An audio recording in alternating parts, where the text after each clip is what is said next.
I, like many others in Woodford, have acutely felt the damage of Broadmead Bridge being closed. From initially, when the sign went up saying it will just be a month, to the damage it's caused long term. I used to take my son to football training literally just over the bridge at the school there, and what was used to be a 10-minute drive turned into a 25-minute drive, as you would need to go onto the A406, come back round in a circle and drive round. Worse still, the fact that it didn't actually end over 2 months, it's just continued and continued, has been awful for our family. My son now has to get the bus for 2 hours to get to his dad's house. This is something that is happening to families all over our area, especially for kids that rely on the buses that need to get from A to B. It has gone on far too long. And I feel really pleased at this budget motion that we can begin to be, I can be completely honest with you about the fault of this. The fault lies predominantly with the Labour Council, who did nothing since 2014. But there are two other culprits here, and they're in the room with us today. The leader of the Conservative Council in Redbridge, who also did nothing to maintain that bridge in the years preceding it, and a member of his cabinet who also did nothing to maintain our bridge. It really is the home for failed Tories over here. And so they might come with a motion today saying how they could protect our bridge, but actually they were the most powerful people who could have done something. So much like the Labour colleagues in Redbridge Council that have done nothing, they have also done nothing. So it is all weasel words from this lot here. I will say I was elected to Redbridge Council in 2014 and I didn't know of the letter. But it is something that we need to fund, not only, by the way, through the £25 million, that would be the short-time fix, we need the £80 million. So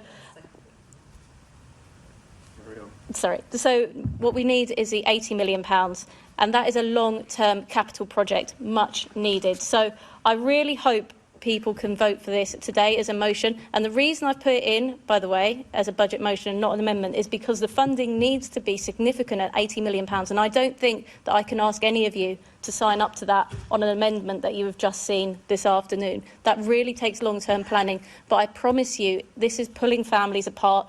It is pulling communities apart. It is ruining businesses. A school is completely struggling. We need our bridge open. Thank you. Thank you. Assembly Member Turrell to second, please. I so second and reserve my right to speak. Thank you. The next motion is in my name. So if we can start the timer, please. The motion I'm proposing today is to allocate funds to ensure that the repairs at Gallows Corner are brought forward, and there is no provision in the funds. And what's astonishing is the degree to which this project has slipped. Originally it was supposed to have opened in September. Now they're saying April. No guarantees can be given. And the reason for the importance of this is I'm not arguing that businesses might go out of business. Businesses have gone out of business as a result of the delays in the repair of Gallows Corner. So we're asking for a small amount, some additional guarantees, because if even more businesses will collapse. We've seen one business whose income has declined by 70%. We've seen leisure facilities being seriously damaged due to the problems with this road, and therefore I'm encouraging the Assembly to support this budget-related motion in order to fix a road that has taken a long time coming. Thank you. I would ask Assembly Member Hall to second. I second and reserve my right to speak. Thank you. Thank you. And the final budget-related motion that we know of, it comes from Assembly Member Best, and it concerns the cyber helpline. Excuse me. Thank you. This is something that I raised previously with the Assembly, and we're talking about a really small amount of money that the Assembly or MOPAC would have to put forward in order to save what is a really vital service. We all know that cyber help is all too limited. The police don't have the resources to offer people to rebuild their lives when they have accounts taken a hold of, when they're victims of revenge porn or stalking, and victims are often left destitute with no knowledge of where to go next. The cyber helpline offers actually what is a really financially viable solution to London, something that gives real value. There's been thousands of cases escalated through the cyber helpline. Unfortunately, the Labour government removed some of the money that helped us fund that pilot and that project for 2 years here in London. But what we're asking for is less than 1% of the budget, less than £200,000 in order to fund this service comprehensively in London. And as I say, it not only will we help vulnerable adults, disabled people rebuild their lives when their identity is stolen or they're attacked with fraud, it will also help fight violence against women and girls and those people that are stalked, harassed, victims of revenge porn and need to know where to go next. I've never seen a more brilliant service that offers bang for its buck, and it's a shame that it's been taken away. Well, last year, after we talked about this, the service did manage to continue because the noise we made in the Assembly meant that some donors came forward. But that's not a long-term solution. We need something from the GLA. And as I say, for this vital service that really isn't replicated anywhere else across our services, it's less than 1% of the MOPAC's budget. That is something we can find. That is something we can easily agree to. Thank you. I second this budget-related motion and reserve my right. So now we go back to the general consideration of the proposals in front of you. So I'd want indications from people who wants to speak. Assembly Member Lord Bailey. I rise to speak on a few things. Firstly is rent controls. I know why rent controls are popular, because they sound good. Somebody will say, I will control your rent.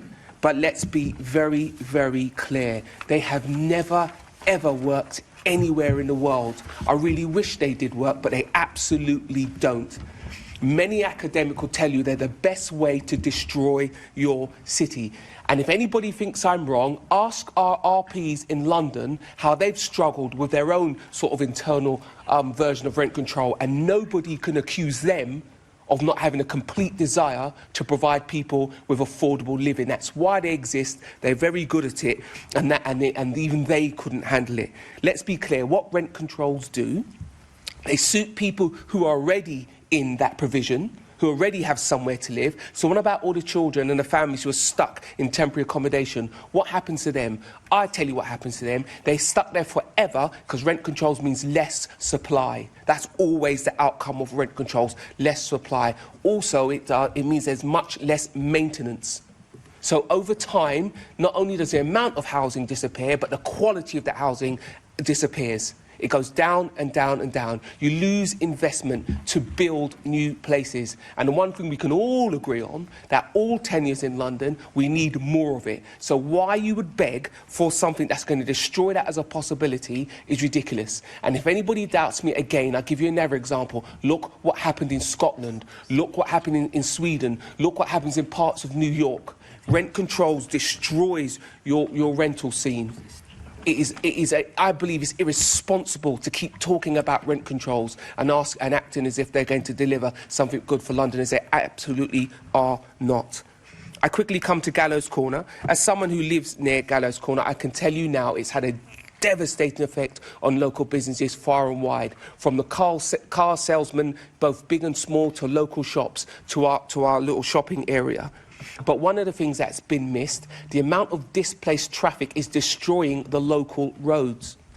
If you go to Lower Bedford Road, it is an absolute mess. And I wonder, is anybody going to repair that road? Because it's had probably 60 to 70 times the amount of traffic it normally has, because, of course, it's now having to deal with the traffic from the A12. And today, when our Labour colleagues speak about all of these budget amendments, you will hear the words austerity. Well, I just want to remind you about austerity. Your own Chancellor, Alistair Darling, had a far heavier austerity programme than the Conservatives ever had to deliver to save the country from the ridiculous state you left the public finances in.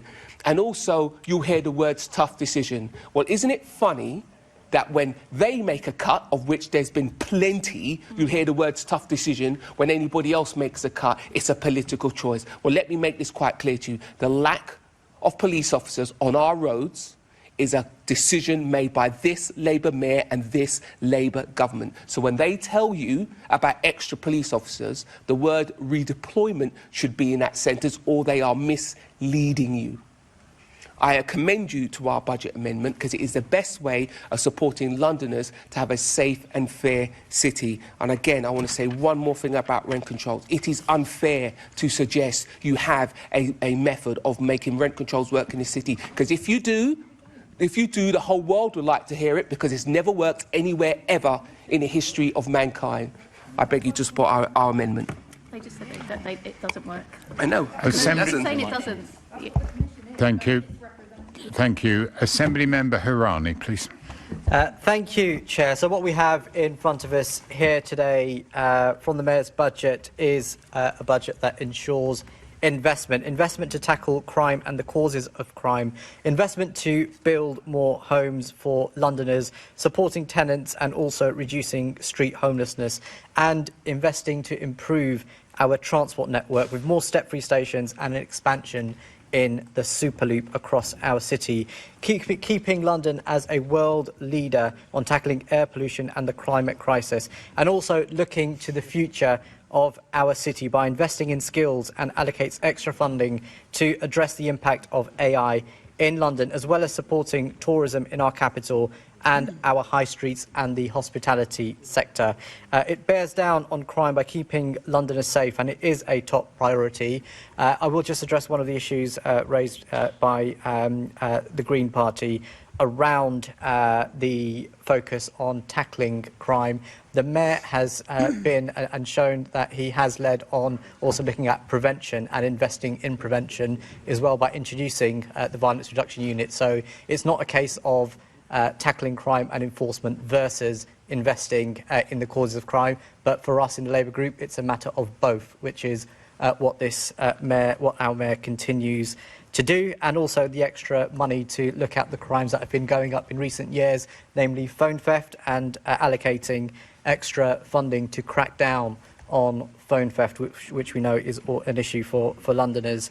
The Mayor has more than doubled investment in policing from City Hall to help tackle crime, and in total he plans to invest a record-breaking £1.26 billion in policing, while on the other hand we saw that real-term funding cut from when we were under coalition rule from 2010 to 2024, with record numbers of funding coming away in the form of the Home Office grant to London's policing. And the Mayor now looking at how the budget is funded for policing, the Mayor funds around a quarter versus three-quarters from government, which is significantly more than it has been in the past. And in addition, we've also heard about the work that's happening to increase money coming in still from the Home Office for extra additional policing grants as well, which continues, and also the £50 million that is there in this version of the budget compared to the previous draft that we saw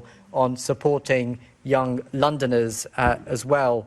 On housing, the Mayor has also looked to invest on supporting renters, which is clearly something that is in the budget. £3 million allocated in funding, and that's an increase to support renters in our capital, but also more council homes under this Mayor. Record numbers completed than in any point since the 1930s. And just this week, I was in Wembley for the topping out ceremony for Zephaniah House, which is 54 new homes, 100% affordable, that people in our in the area that I represent will benefit from as well. But a real life example of homes being delivered for Londoners. More money for tackling street homelessness as well, which we alluded to earlier on as well. And on transport, as I said, new rolling stock for the Piccadilly line, looking at investment in the Bakerloo line, and also making more stations step-free, as well as investment to keep the momentum on the West London orbital going. It tackles the cost of living head-on by continuing the investment of the Mayor's landmark policy on universal free school meals, but also freezers, bus and tram fares as well, keeping that promise on looking at the cost of living for Londoners. So I will, obviously, with my group, be supporting the Mayor's budget. Looking at the amendments, we're not in a position to support the other parties' amendments, and we will support the Mayor's budget as is, and we ask all members to make sure that we can deliver on those priorities that the Mayor has laid out. Thank you.